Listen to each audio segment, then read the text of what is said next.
نحمده ونصلي على رسوله الكريم اما بعد فاعوذ بالله من الشيطان الرجيم بسم الله الرحمن الرحيم الم تر الى الذين خرجوا من ديارهم وهم الوف حذر الموت فقال لهم الله موتوا ثم احياهم ان الله لذو فضل على الناس ولكن اكثر الناس لا يشكرون صدق الله العلي العظيم۔ سامعین اکرام، آج کے درس قرآن میں سورہ بقرہ کی آیت نمبر 243 تلاوت کی ہے، جس میں اللہ تبارک و تعالی فرما رہا ہے، الم ترا، اے محبوب کیا آپ نے نہیں دیکھا، الی الذین خرجوا، ان لوگوں کو کہ جو نکلے، من دیارہم، اپنے گھروں سے، وہم الوف، اور وہ ہزاروں تھے، حذر الموت، موت کے ڈر سے۔ فقال لهم اللہ موتوا ثم احیاہم، پس اللہ تبارک و تعالی نے ان سے فرمایا مر جاؤ، ثم احیاہم، پھر ان کو زندہ فرمایا۔ ان اللہ لذو فضل علی الناس، بے شک اللہ لوگوں پر فضل کرنے والا ہے، ولکن اکثر الناس لا یشکرون، اور لیکن اکثر لوگ ناشکرے ہیں۔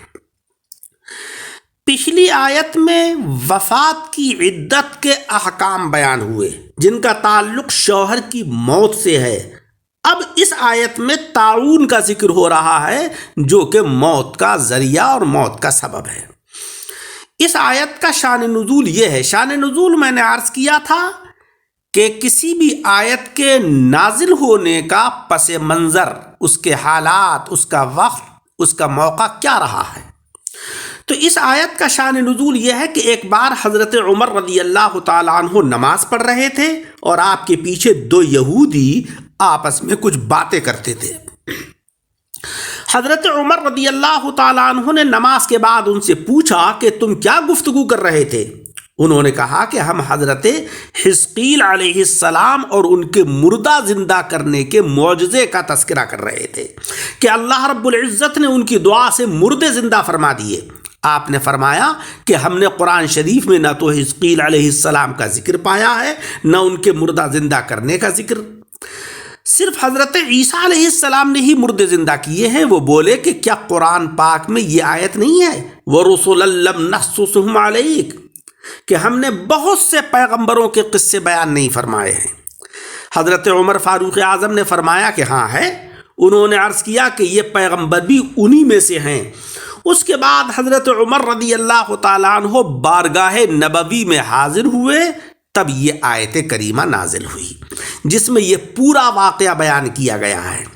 یہ بات یاد رہے کہ چند پیغمبروں کے ذریعے مردے زندہ ہوئے ہیں۔ ایک تو یہی پیغمبر حضرت حزقیل علیہ السلام، ان کے ذریعے ہزارہا مردے زندہ ہوئے۔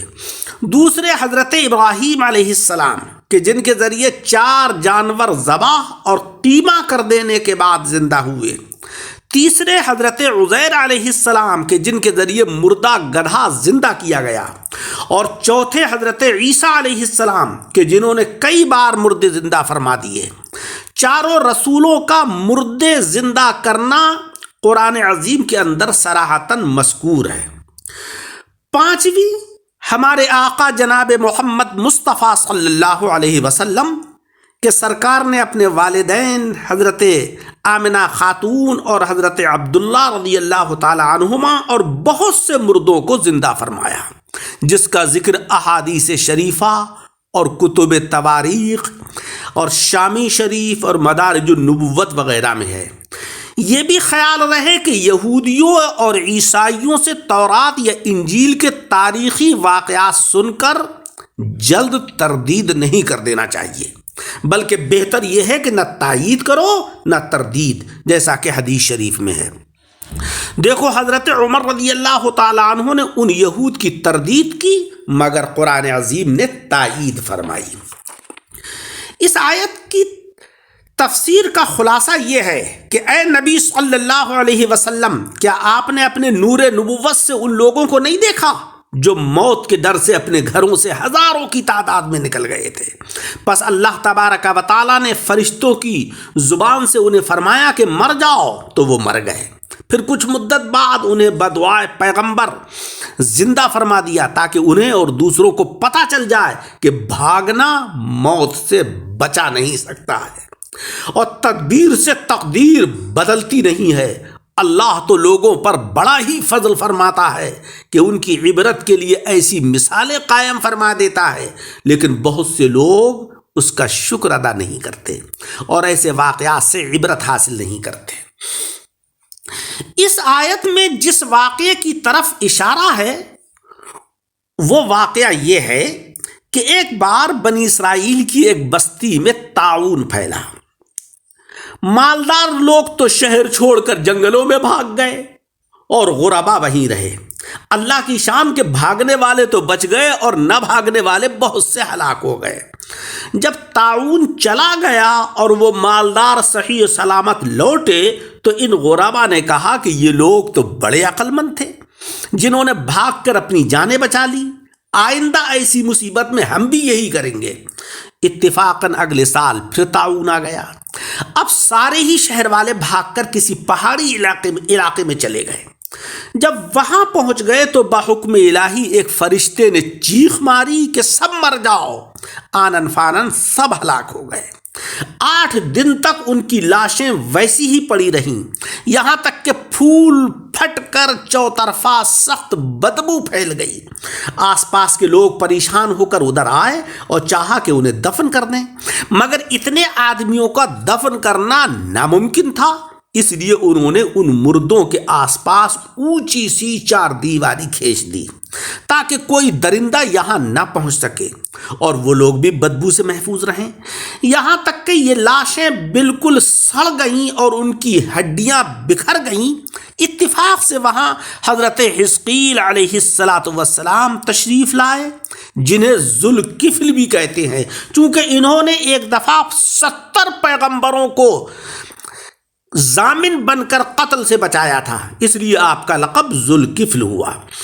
یہاں یعنی ضمانت والے آپ حضرت موسیٰ علیہ السلام کے تیسرے خلیفہ ہیں کہ موسیٰ علیہ السلام کے خلیفہ یوشع بن نون، ان کے خلیفہ کالب بن یحنہ، ان کے خلیفہ حضرت حزقیل علیہ السلام۔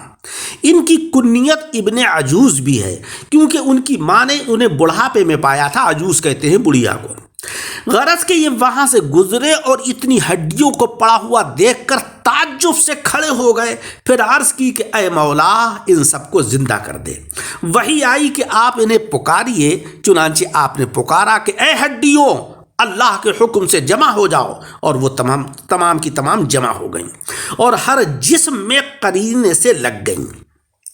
پھر آواز دی کہ اے گلے ہوئے جسموں، بحکم پروردگار تم گوشت اور کھال پہن لو۔